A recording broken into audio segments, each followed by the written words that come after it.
Studio Janai, Rory Janai here, back with our tool video series. We're doing the first pair of nippers I ever bought back in the day. These guys are growing on, what is it, we are in 2011, so these guys are about, we'll say 16-ish years ago, old or so, maybe 17, no, 13, let's see, it would have been probably around 2002, 2001 that I got these. So yeah, 20 years. Wow. So yeah, these guys are pretty old. Yeah, we're gonna show the 20-year-old nippers. The versatility of a tool that is probably older than some of the people watching this video. To be honest, that's saying a bit. Like I said, this guy has been used for plastic, harder plastics, and I think even a little bit of brass and copper.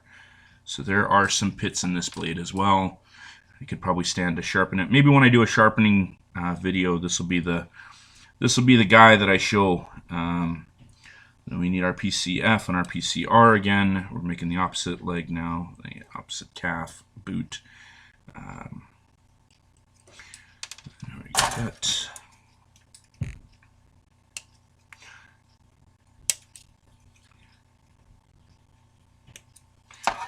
And you can, I don't know if you can see that, if it shows, you can actually see how well a nice set of flush cuts get right up against that part, and it cuts, and it barely makes a click. These ones on the ends make a little bit more of a click, just because of the force it's being used, but that flushness gets right up into that part, and you can see that it's, when it cuts, it actually cuts against the part. It doesn't really get much snub left. These ones, of course, will leave a little bit of a ross because they're old and beat up, but we do have some very tiny rosses there to clean up.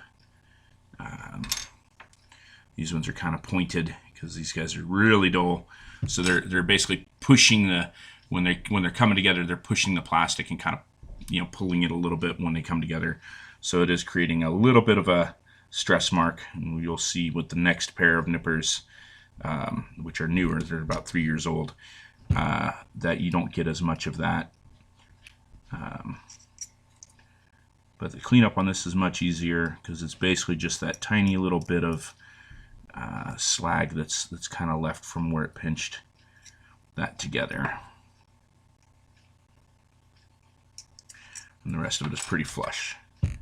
So you'll see, as we're getting into better quality tools, the cleanup time gets less and less.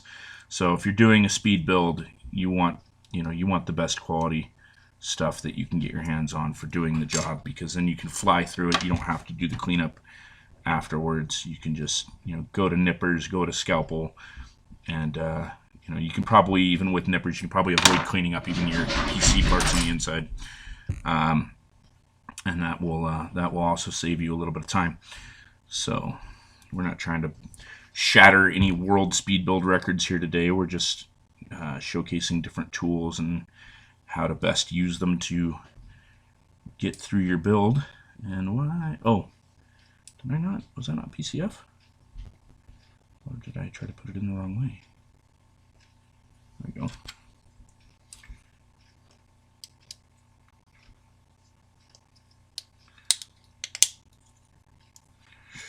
Okay.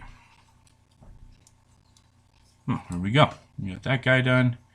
That's nice and clean.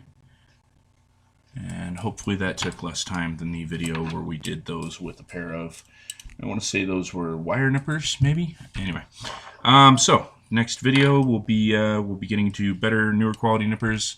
You might have these lying around in your dad's old case, your mom's crafting project. Some flush cut, jewelry cut nippers. These are old. Again, newer stuff exists, and I'm sure I paid probably 20-30 bucks for these years and years ago, and now the one we're going to be showcasing next is a $3.97 one. So tools have come a little ways, a little cheaper, but yeah, so that's next, is that guy.